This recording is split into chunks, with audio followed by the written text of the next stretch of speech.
옛날 한양에서 멀지 않은 청석골이라는 마을에 이춘삼이라는 선비와 그의 아내 강씨 부인이 살고 있었습니다. 이춘삼은 젊은 시절 과거에 급제하여 벼슬길에 올랐던 촉망받는 인재였으나 권력 다툼에 휘말려 벼슬에서 물러난 후 고향으로 내려와 가난하게 살고 있었습니다. 강씨 부인은 양반가의 규수 출신으로 자라서 송긋 하나 다쳐본 적 없었으나 이춘삼과 혼인한 후에는 삭바느질과 배짜기로 생계를 이어가며 어려운 시집살이를 견뎌내고 있었습니다. 두 사람은 비록 가난했지만 서로를 아끼고 위하는 마음만은 금실이 좋아 마을에서도 소문난 부부였습니다. 이춘삼은 매일 밤 등잔불 아래서 책을 읽으며 언젠가는 다시 과거에 급제하여 아내를 편하게 해주겠다고 다짐했고, 강씨 부인은 남편이 공부하는 동안 옆에서 바느질을 하며 내조를 아끼지 않았습니다. 마을 사람들은 그런 두 사람을 보며 가난하지만 서로 사랑하는 부부의 표본이라고 칭찬했습니다. 하지만 세상은 그들의 바람대로 흘러가지 않았습니다.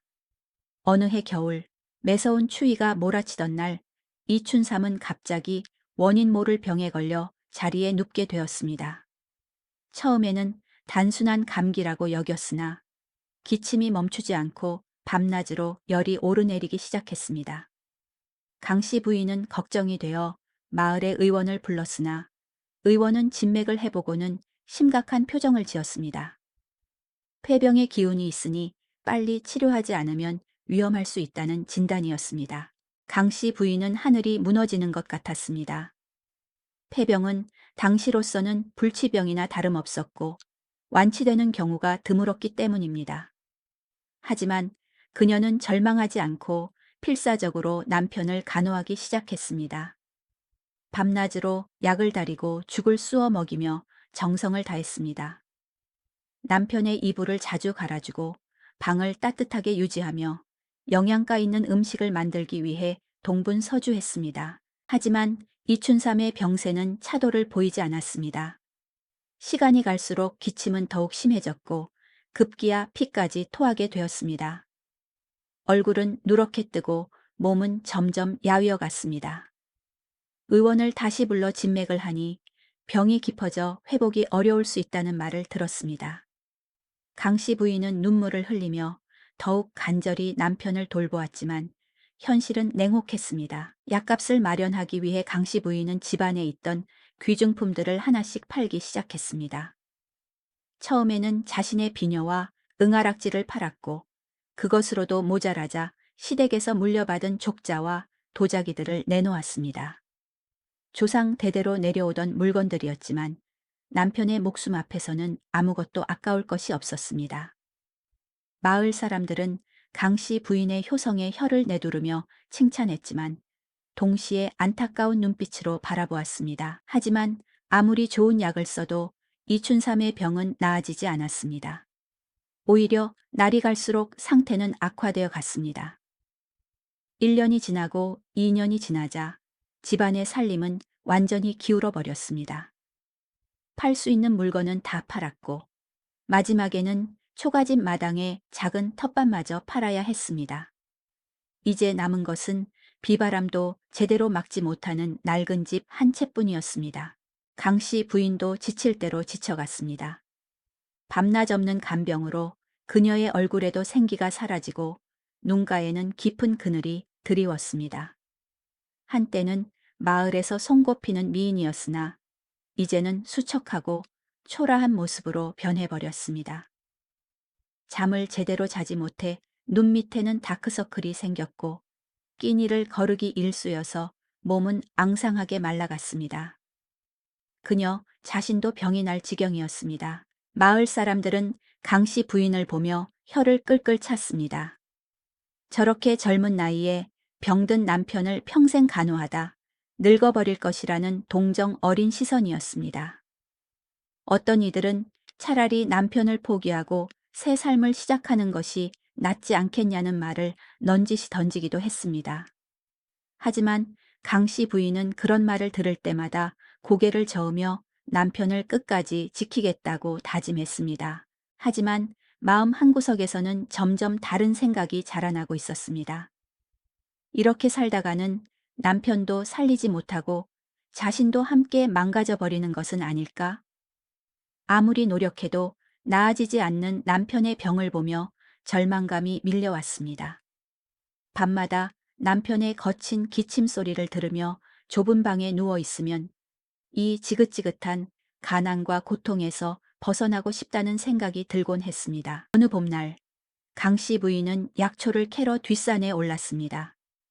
남편의 기침을 멎게 해준다는 도라지를 찾기 위해서였습니다. 산길을 오르며 그녀는 자신의 처지를 한탄했습니다. 한때는 비단 옷을 입고 가마를 타던 양반집 교수였는데 이제는 산에서 풀을 뜯는 신세가 되었습니다. 손은 거칠어지고 얼굴은 햇볕에 그을렸으며 옷은 누더기처럼 해져 버렸습니다. 산 정상에 올라 잠시 쉬던 강 씨 부인은 우연히 아래 마을로 내려가는 화려한 가마 행렬을 보게 되었습니다. 호화로운 가마와 수십 명의 하인들이 따르는 그 행렬은 한양에서 온 부잣집 상단의 것이었습니다. 가마 안에는 비단옷을 곱게 차려입은 귀부인이 타고 있었는데 그 모습이 너무나 화려하고 우아해서 강씨 부인은 넋을 잃고 바라보았습니다. 자신도 한때는 저런 옷을 입고 살았던 시절이 있었습니다. 친정에서는 하인들이 시중을 들었고 비단옷과 금은 장신구를 마음껏 누릴 수 있었습니다. 하지만 지금은 어떻습니까? 남루한 옷을 걸치고 산에서 풀을 뜯으며 병든 남편을 간호하느라 하루하루를 연명하고 있는 처지였습니다. 그 대비가 너무나 극명해서 강씨 부인의 마음속에는 형언할 수 없는 비참함과 자괴감이 밀려왔습니다. 그날 저녁 집으로 돌아온 강씨 부인은 남편이 또다시 피를 토하며 괴로워하는 모습을 보며 절망에 빠졌습니다. 캐온 약초로 정성껏 약을 다려 먹였지만 남편의 상태는 조금도 나아지지 않았습니다. 오히려 날이 갈수록 더 악화되는 것 같았습니다. 언제까지 이렇게 살아야 하는 걸까요? 아무리 노력해도 나아지지 않는 남편의 병, 바닥이 드러난 쌀독, 그리고 끝없이 이어지는 가난. 이 모든 것이 그녀를 짓눌러 숨이 막힐 것 같았습니다. 그녀는 남편 몰래 마루 끝에 앉아 눈물을 흘렸습니다. 자신이 너무나 나약하다고, 이런 생각을 하는 자신이 부끄럽다고 자책했습니다. 하지만 눈물을 아무리 흘려도 상황은 변하지 않았습니다. 오히려 밤은 점점 깊어갔고 남편의 기침소리만이 적막한 밤을 가득 채웠습니다. 강씨 부인은 귀를 막고 싶었습니다. 이 소리를, 이 현실을 외면하고 싶었습니다. 며칠 후 강씨 부인은 장터에 나가 마지막 남은 비단 조각을 팔았습니다. 그것으로 쌀 한 마리라도 사서 남편에게 죽을 쑤어 먹이려는 것이었습니다. 장터는 사람들로 붐볐고 여기저기서 물건을 사고 파는 소리가 요란했습니다. 그녀는 천을 파는 가게 앞에 서서 손님을 기다렸습니다. 그때 옆에서 동네 안악들이 수군거리는 소리가 들려왔습니다. 안악들은 이웃 마을에 사는 박진사라는 부자에 대해 이야기하고 있었습니다. 박진사는 첫째 부인을 여의고 재취를 구한다는 것이었습니다. 논밭이 수백 마지기에 달하고 한양의 큰 기와지까지 소유한 겁으로 나이는 50이 넘었지만 아직 정정하다고 했습니다. 중매쟁이들이 너도 나도 좋은 집안의 처녀를 추천하고 있지만 박진사는 집안 살림을 능숙하게 꾸릴 수 있는 과부나 재취를 원한다는 이야기였습니다. 강씨 부인은 그 이야기를 들으며 가슴이 두근거렸습니다. 처음에는 그저 남의 이야기려니 했지만 이상하게도 그 말이 귀에 쏙쏙 들어왔습니다. 박진사가 얼마나 부잔지, 그의 집이 얼마나 화려한지, 재취가 되면 얼마나 좋은 대우를 받을 수 있는지에 대한 이야기들이 그녀의 마음을 흔들었습니다. 그녀는 고개를 저으며 그런 생각을 떨쳐내려 했지만 마음 한구석에서는 이미 유혹의 씨앗이 싹트기 시작했습니다. 집으로 돌아오는 길, 강씨 부인의 머릿속은 온통 박진사 이야기로 가득했습니다. 만약 자신이 박진사에게 시집을 간다면 어떻게 될까? 이 지긋지긋한 가난에서 벗어날 수 있을 것입니다. 비단 옷을 입고 따뜻한 아랫목에서 잠을 잘 수 있을 것입니다. 더 이상 굶주림에 시달리지 않고 매일 밤 남편의 기침 소리에 잠을 설치지 않아도 될 것입니다. 하인들이 시중을 들고 맛있는 음식을 배불리 먹을 수 있을 것입니다. 하지만 그런 생각을 할 때마다 강 씨 부인은 스스로를 꾸짖었습니다. 어찌 부부의 연을 끊고 병든 남편을 버릴 생각을 할 수 있단 말인가? 혼인할 때 평생을 함께하기로 맹세했는데 남편이 병들었다고 해서 버린다는 것은 사람의 도리가 아니었습니다. 그것은 하늘이 용서하지 않을 죄악이었습니다. 그녀는 자신에게 다짐했습니다. 절대로 그런 생각을 해서는 안 된다고. 끝까지 남편을 지켜야 한다고. 하지만 밤이 되어 남편의 거친 숨소리를 들으며 좁은 방에 누워 있으면 다시금 그 유혹이 그녀를 괴롭혔습니다. 이춘삼은 밤새 기침을 하며 괴로워했고 가끔씩 피를 토하기도 했습니다. 강씨 부인은 남편의 등을 쓸어주며 물을 먹였지만 그럴 때마다 마음속에서는 다른 생각이 자라났습니다. 언제까지 이렇게 살아야 하는가? 남편은 나아질 기미가 보이지 않는데 자신만 이렇게 고생하며 늙어가야 하는가? 양심과 욕망 사이에서 강씨 부인은 나날이 마음의 병이 깊어져 갔습니다. 낮에는 남편을 정성껏 간호하며 효부의 모습을 보였지만 밤이 되면 홀로 마루에 앉아 박진사의 이야기를 떠올리며 유혹에 시달렸습니다. 그녀는 자신이 변해가는 것을 느꼈습니다. 처음에는 남편을 사랑하는 마음이 컸지만 끝없는 가난과 고통 속에서 그 사랑은 점점 시들어가고 있었습니다. 어느 날 밤 강씨 부인은 꿈을 꾸었습니다. 꿈속에서 그녀는 화려한 기와집에서 비단옷을 입고 살고 있었습니다. 하인들이 시중을 들고 산의 진미가 가득한 상이 차려졌습니다. 그녀는 행복했습니다. 더 이상 가난하지 않았고 병든 남편을 간호할 필요도 없었습니다. 하지만 꿈에서 깨어나자 현실은 여전히 냉혹했습니다. 누추한 초가집, 병든 남편, 텅 빈 쌀독. 꿈과 현실의 격차가 너무나 커서 강씨 부인은 울음을 터뜨렸습니다. 그러던 어느 날 뜻밖의 사건이 일어났습니다. 강씨 부인이 우물가에 물을 길러 갔을 때 낯선 노파가 그녀에게 말을 걸어왔습니다. 노파는 중매쟁이처럼 보였는데 강씨 부인을 보자마자 반가운 표정을 지었습니다. 노파는 자신이 박진사 댁의 중매를 맡고 있는데 강씨 부인 같은 분이야말로 박진사의 재취로 제격이라고 말했습니다. 강씨 부인은 깜짝 놀라 손사래를 쳤습니다. 자신에게는 남편이 있다고, 비록 병들었지만 남편을 버릴 수 없다고 말했습니다. 하지만 노파는 의미심장한 미소를 지으며 말했습니다. 부인, 세상 사는 것이 그리 단순하지 않답니다. 병든 남편과 평생을 고생하며 살 것인가, 아니면 새로운 삶을 선택할 것인가는 부인의 몫이지요. 박진사께서는 부인 같은 분을 찾고 계십니다. 집안일을 잘 꾸릴 줄 알고 고생을 겪어봐서 살림의 소중함을 아는 분 말입니다. 노파의 말은 강씨 부인의 마음속 가장 어두운 곳을 정확히 찔렀습니다. 그녀는 아무 대답도 하지 못한 채 물동이를 들고 급히 집으로 돌아왔습니다. 하지만 노파의 말은 그녀의 머릿속에서 떠나지 않았습니다. 새로운 삶, 부귀영화, 편안한 생활, 그 모든 것이 손에 잡힐 듯 가까이 있었습니다. 단지 병든 남편을 버리기만 하면 되는 것이었습니다. 그날 밤 강씨 부인은 잠을 이룰 수 없었습니다.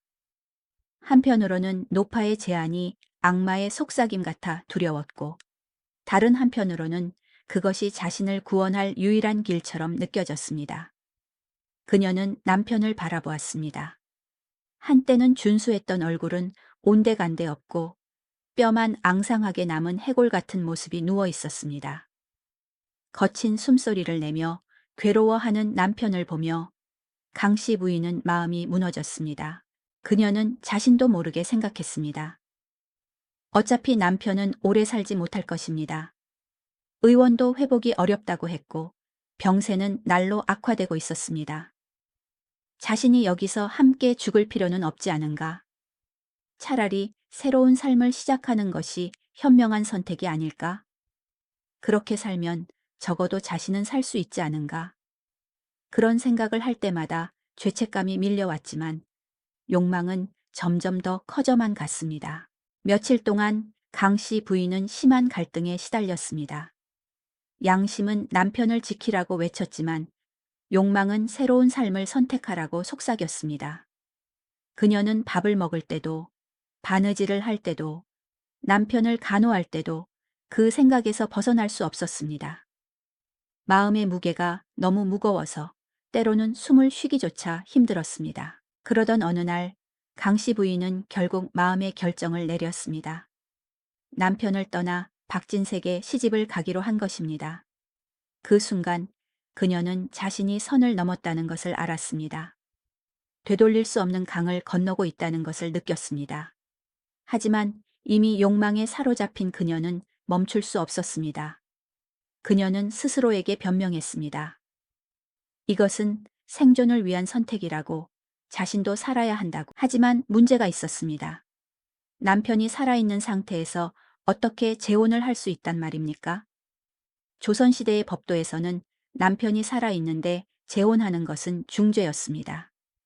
강 씨 부인은 고민 끝에 끔찍한 계획을 세웠습니다. 남편을 깊은 산속 암제 보내 요양을 시킨다는 명목으로 데려다 놓고 그곳에 버리고 오기로 한 것입니다. 그리고 마을 사람들에게는 남편이 암자에서 요양 중 세상을 떠났다고 거짓말을 하면 될 일이었습니다. 산속 깊은 곳이라 아무도 확인할 수 없을 것이고 시신도 찾을 수 없다고 하면 사람들이 믿을 것이었습니다. 그렇게 하면 명분상으로는 과부가 되어 재혼할 수 있었습니다. 강 씨 부인은 이 끔찍한 계획을 실행에 옮기기로 했습니다. 그녀는 마음을 굳게 먹고 남편에게 말했습니다. 서쪽 산 너머에 있는 약수암이라는 절에 용한 스님이 계신데 그곳에서 기도를 하고 약수를 마시면 불치병도 낫는다는 소문을 들었다고.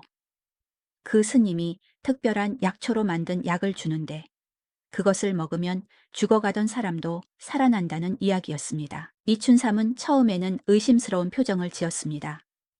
움직이기조차 힘든 몸으로 어떻게 그 먼 산소까지 간단 말입니까? 그는 고개를 저으며 거절했습니다. 하지만 강 씨 부인은 간절한 표정으로 남편을 설득했습니다.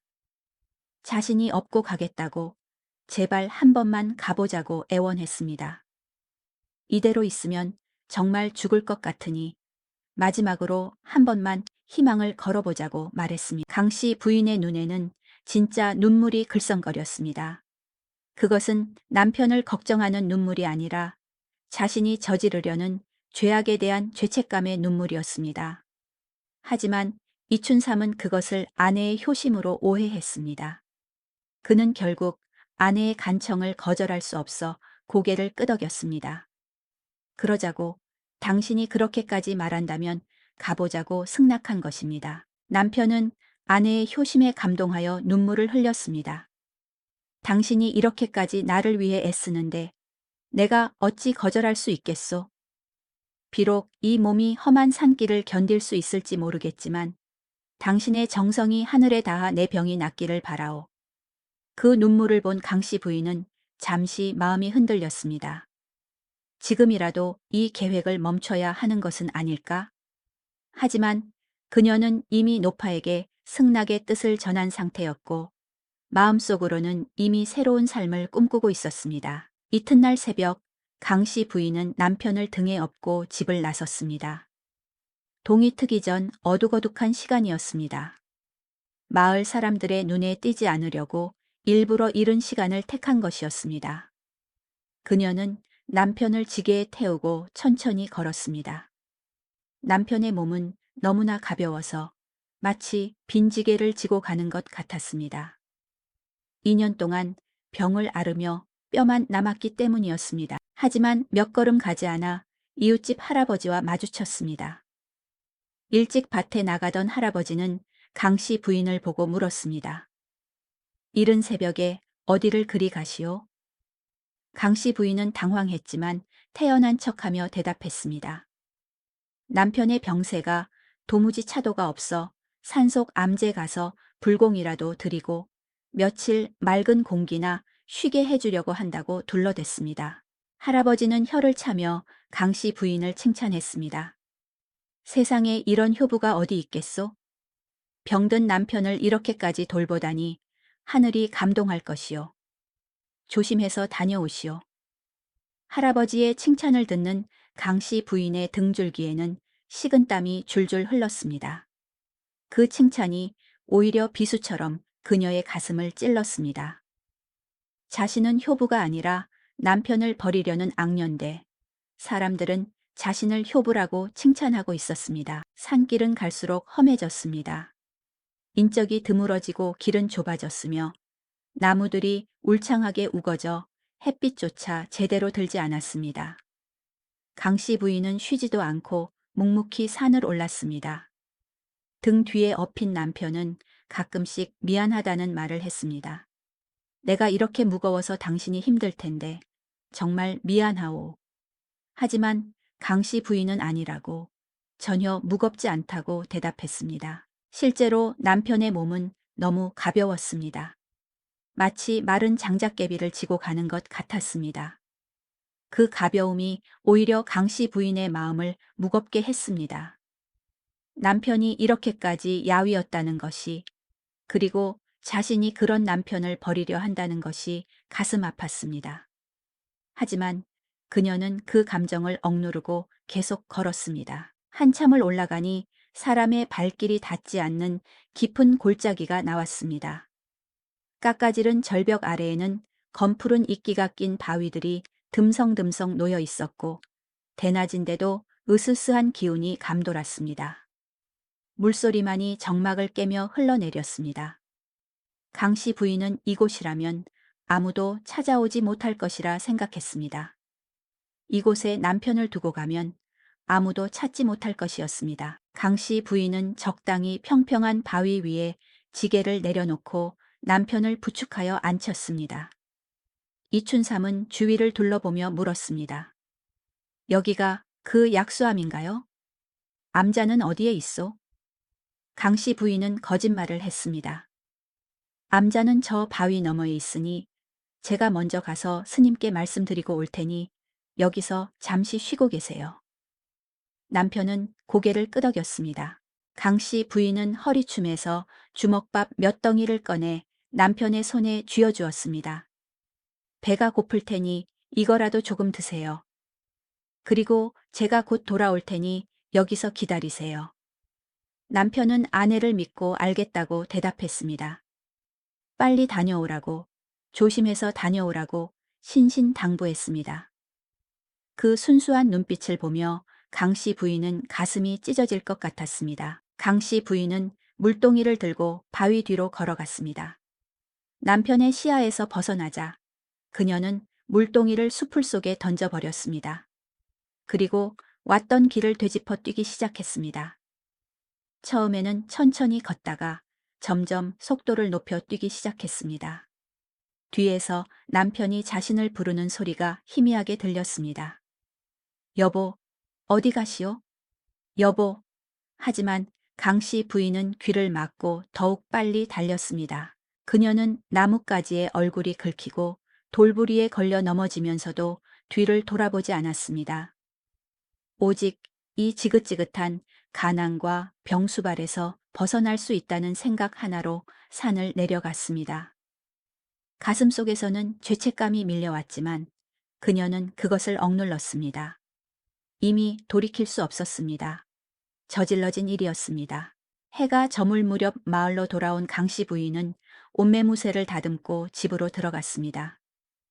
텅 빈 방 안에는 냉기만이 가득했습니다. 남편이 누워있던 자리에는 움푹 팬 자국만 남아 있었습니다.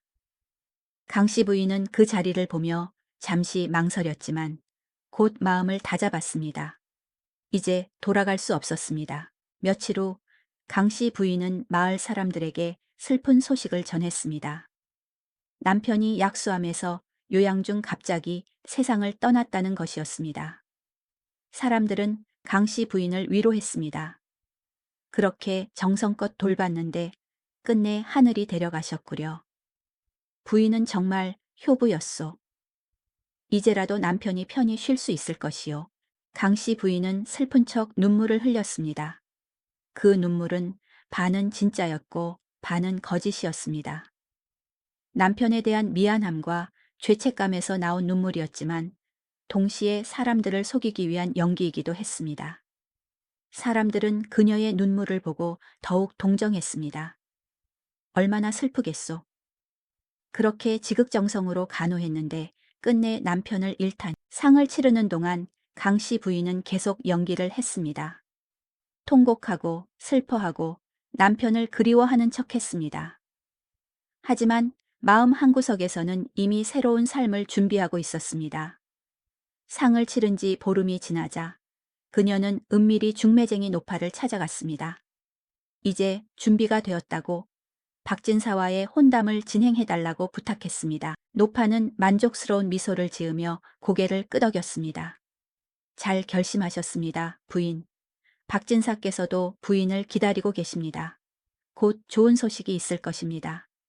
노파의 말대로 며칠 후 박진사 댁에서 정식으로 혼담이 들어왔습니다. 강씨 부인은 그 소식을 들으며 가슴이 두근거렸습니다. 드디어 새로운 삶이 시작되는 것이었습니다. 하지만 마을 사람들은 수군거리기 시작했습니다. 남편이 죽은 지 한 달도 안 되어 재혼을 한다니 너무 성급한 것 아니냐는 것이었습니다. 어떤 이들은 뭔가 석연치 않다며 의심의 눈초리를 보냈습니다. 하지만 박진사가 워낙 큰 부자라서 감히 대놓고 비난하지는 못했습니다. 오히려 부러워하는 사람들도 있었습니다. 강씨 부인과 박진사의 혼례 날짜가 빠르게 잡혔습니다. 박진사 측에서 혼례를 서두르는 것 같았습니다. 강씨 부인은 그것이 이상하다고 생각했지만 크게 신경 쓰지 않았습니다. 어서 빨리 혼례를 치르고 새로운 삶을 시작하고 싶었기 때문입니다. 그녀는 매일 거울을 보며 자신을 가꾸기 시작했습니다. 오랜만에 얼굴에 분을 바르고 머리를 곱게 빗었습니다. 드디어 혼례 날이 다가왔습니다. 강씨 부인은 화려한 혼례복을 입었습니다. 붉은 치마 저고리에 금실로 수놓은 당의를 걸쳤고 머리에는 족두리를 얹었습니다. 거울에 비친 자신의 모습을 보며 그녀는 감탄했습니다. 마치 다른 사람이 된 것 같았습니다. 가난하고 초라했던 모습은 온데간데 없고 화려하고 아름다운 신부가 서 있었습니다. 가마가 그녀를 데리러 왔습니다. 화려하게 장식된 가마였습니다. 강씨 부인은 감에 올라탔습니다. 가마가 마을을 떠날 때 마을 사람들이 나와서 구경했습니다. 어떤 이들은 축하한다고 말했지만 눈빛에는 복잡한 감정이 담겨 있었습니다. 강씨 부인은 신경 쓰지 않았습니다. 이제 이 마을과는 영원히 작별하는 것이었습니다. 가마는 산길을 넘어갔습니다. 강씨 부인은 가마 안에서 뒤를 돌아보았습니다. 저 멀리 산봉구리가 보였습니다. 남편을 버린 그곳이었습니다.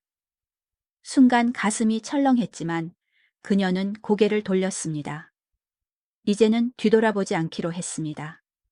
앞만 보고 나아가기로 했습니다. 한참을 가니 큰 기와집이 나타났습니다. 박진사 댁이었습니다. 강씨 부인은 그 웅장함에 압도되었습니다.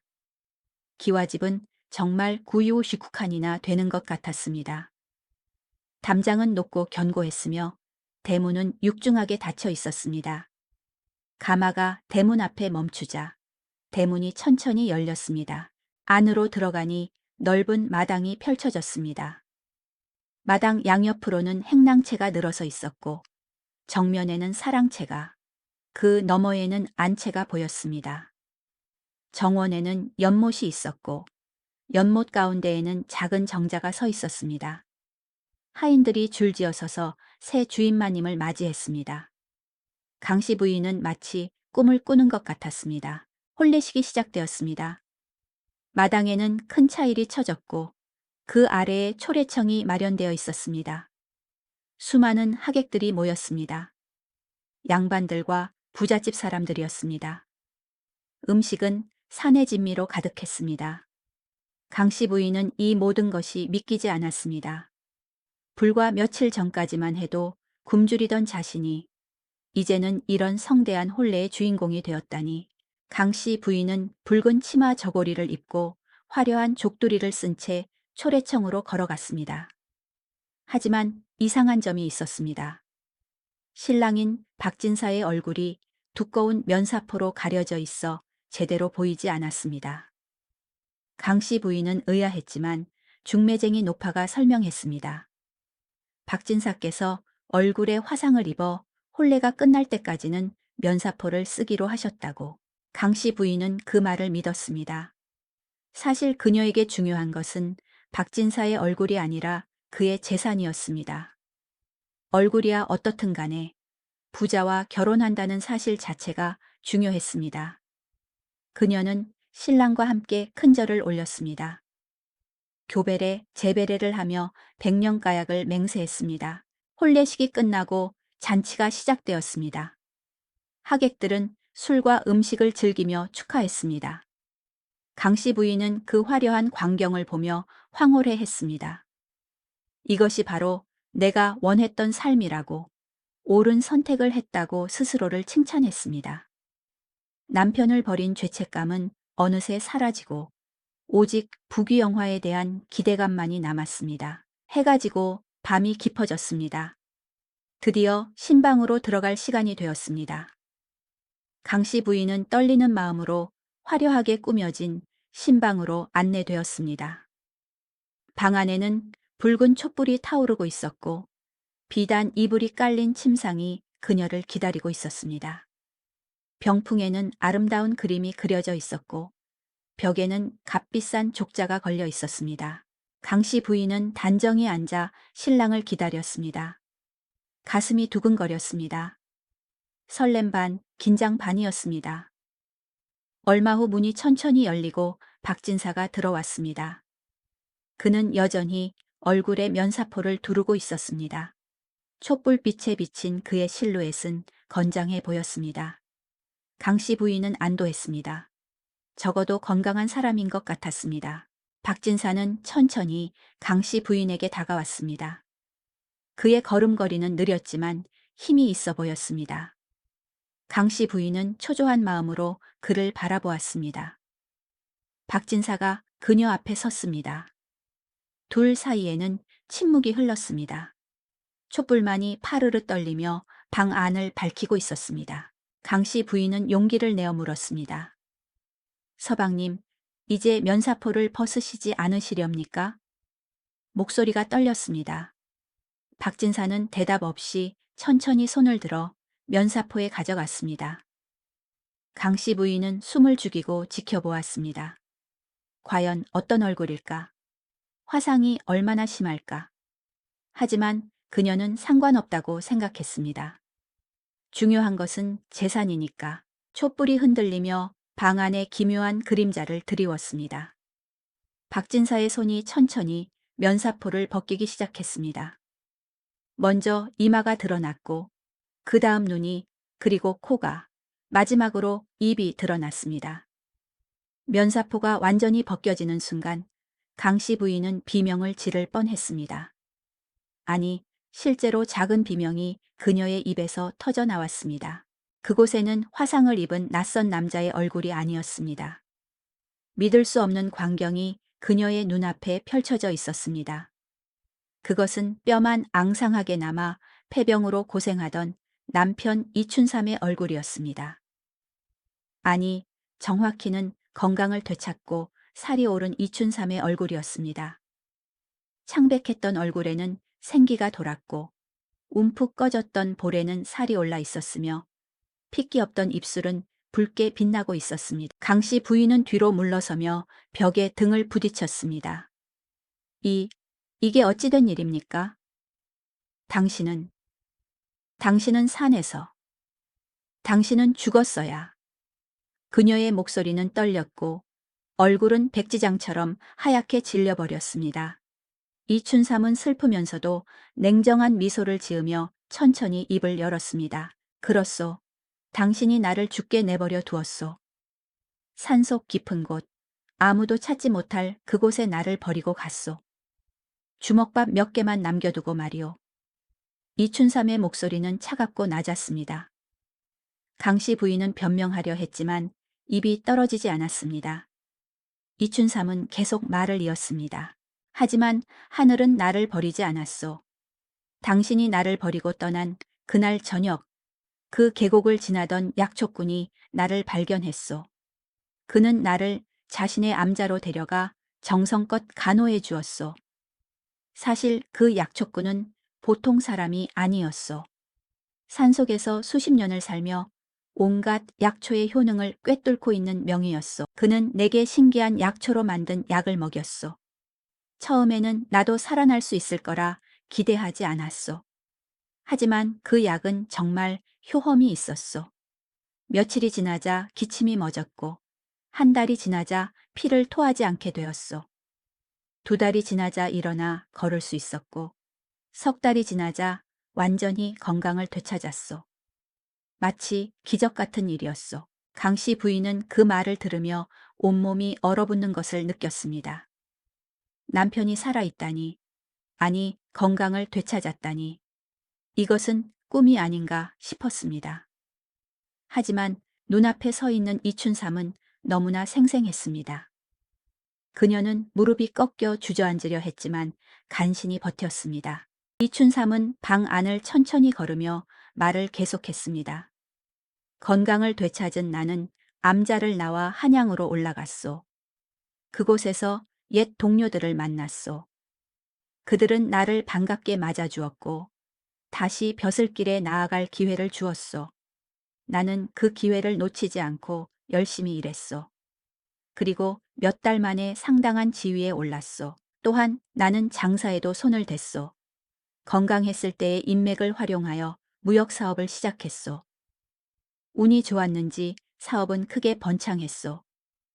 한 번의 거래로 큰 돈을 벌었고 그 돈으로 다시 사업을 확장했소. 불과 반년 만에 나는 상당한 부자가 되었소.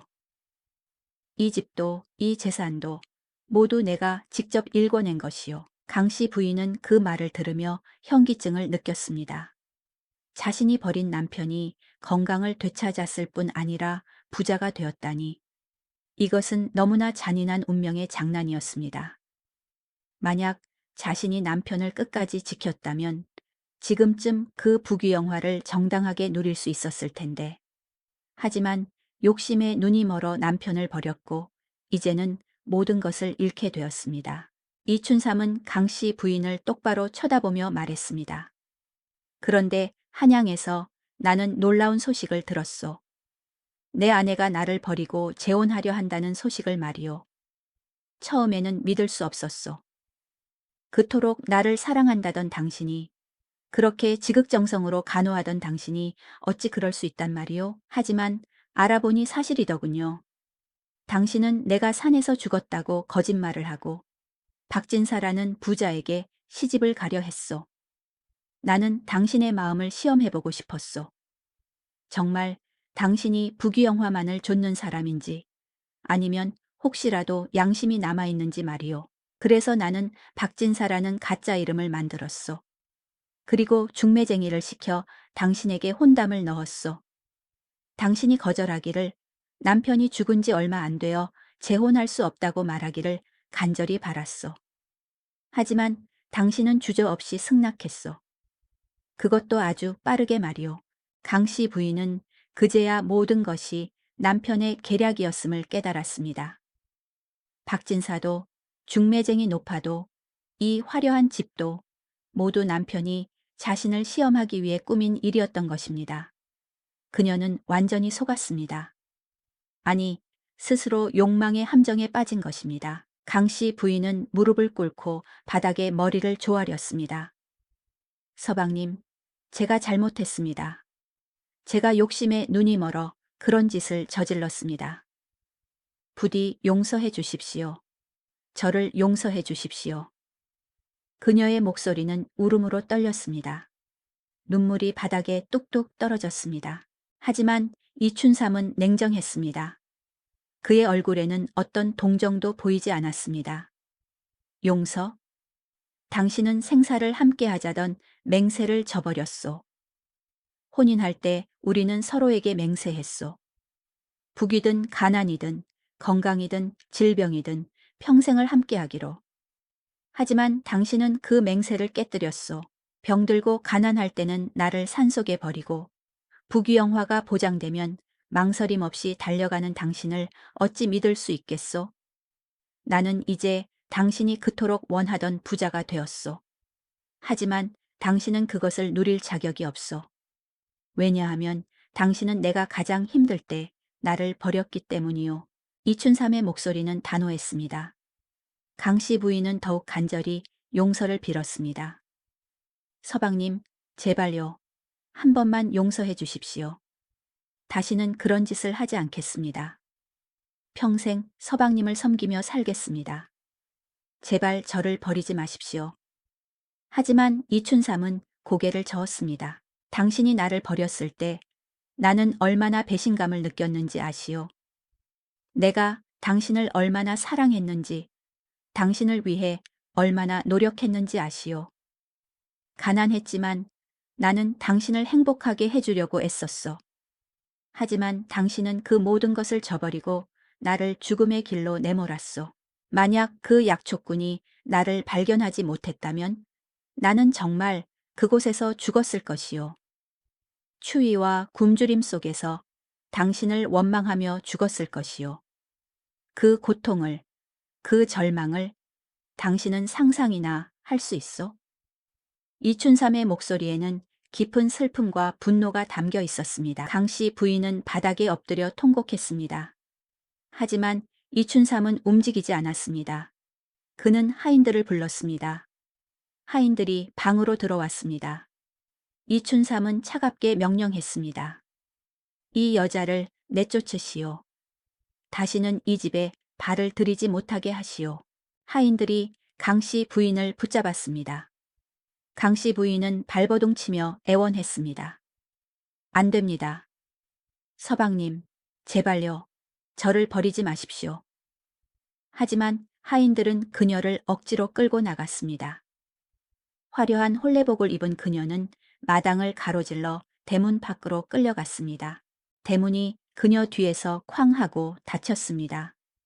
강씨 부인은 대문 앞에 주저앉아 울었습니다. 하지만 대문은 다시 열리지 않았습니다. 그녀가 꿈꾸던 부귀영화는 하룻밤 만에, 아니 단 1시간 만에 물거품이 되어버린 것입니다. 화려한 홀레복은 이제 그녀의 수치와 절망을 감싸는 천조각에 불과했습니다. 밤은 깊어갔고 차가운 바람이 불었습니다. 강씨 부인은 어디로 가야 할지 몰랐습니다. 갈 곳이 없었습니다. 옛 마을로 돌아갈 수도 없었습니다.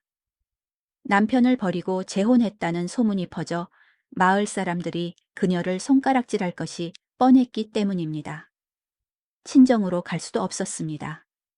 이미 부모님은 돌아가셨고 남은 친척들도 그녀를 받아주지 않을 것이었습니다. 강씨 부인은 결국 거리로 나섰습니다. 화려한 홀레복을 입은 채로 거리를 떠돌았습니다. 사람들은 그녀를 이상한 눈으로 쳐다보았습니다. 어떤 이들은 비웃었고 어떤 이들은 동정했지만 아무도 도와주지 않았습니다. 그녀는 다리 밑에서, 버려진 집에서, 남의 집 처마 밑에서 잠을 청했습니다. 시간이 흘러 홀레복은 누더기가 되었습니다. 강씨 부인은 구걸하며 살아갔습니다. 한때는 비단 옷을 입고 가마를 타던 양반집 교수였으나 이제는 남루한 옷을 걸친 거지가 되어버린 것입니다. 사람들은 그녀를 보며 혀를 찼습니다. 저 여자는 남편을 버리고 재혼하려다 버림받은 여자라는 소문이 퍼져 있었습니다.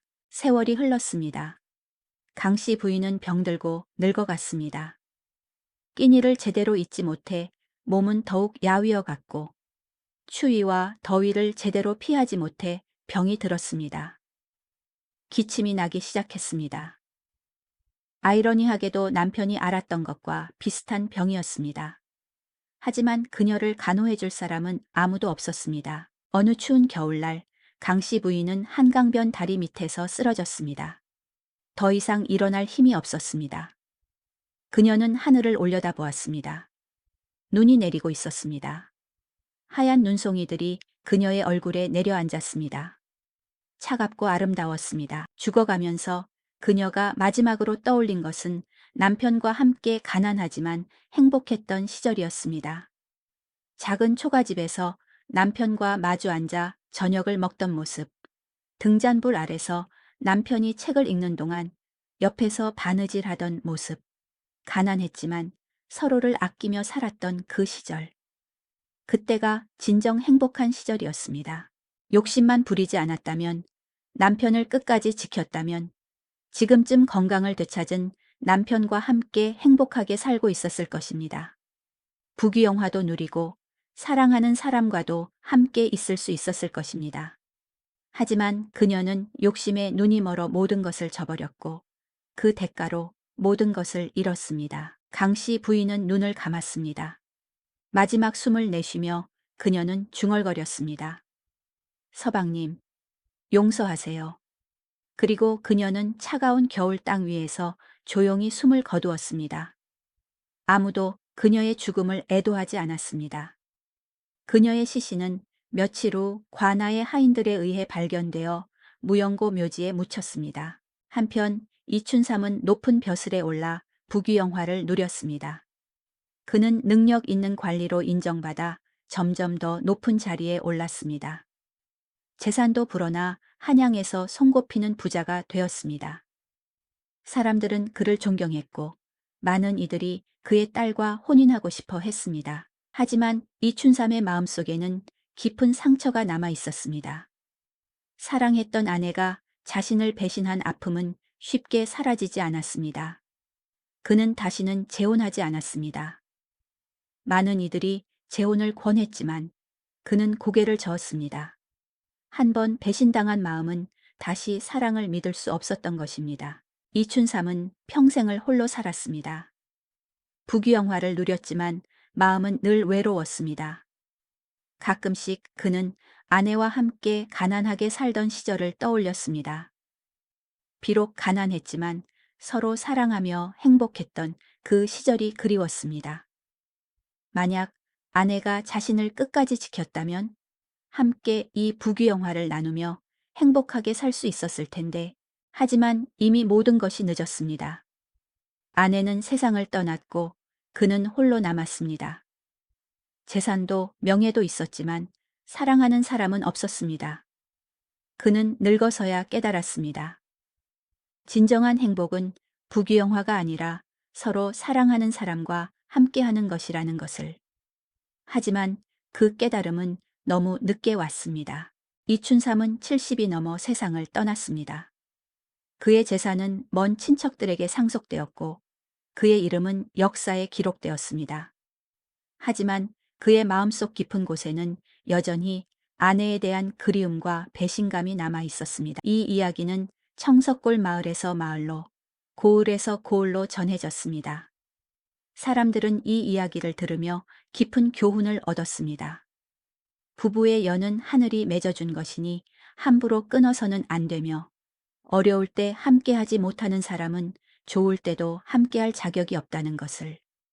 그리고 욕심에 눈이 멀어 사람의 도리를 저버리면 반드시 그 대가를 치르게 된다는 것을 말입니다. 특히 부부들은 이 이야기를 마음에 새겼습니다. 가난하고 어려울 때일수록 서로를 더욱 아끼고 지켜야 한다는 것을. 부귀영화는 일시적일 수 있지만 진실한 사랑은 영원하다는 것을. 배신은 결국 자신을 파멸로 이끈다는 것을 깨달았습니다. 지금도 사람들은 이 이야기를 들으며 자신의 배우자를 더욱 소중히 여기고 어려울 때일수록 서로를 지켜주는 것이 진정한 부부의 도리임을 깨닫곤 합니다. 강씨 부인의 비극은 욕망에 굴복한 인간의 나약함을 보여주는 동시에 배신의 대가가 얼마나 참혹한지를 일깨워주는 경고이기도 합니다. 어르신들은 젊은 부부들에게 이 이야기를 들려주며 말합니다. 부부란 좋을 때나 나쁠 때나 함께하는 것이라고. 가난이 두렵다고, 병이 두렵다고 서로를 버린다면 그것은 진정한 부부가 아니라고. 진정한 사랑은 시련 속에서 더욱 빛을 발하는 것이라고. 그리고 이 이야기는 또 다른 교훈도 담고 있습니다.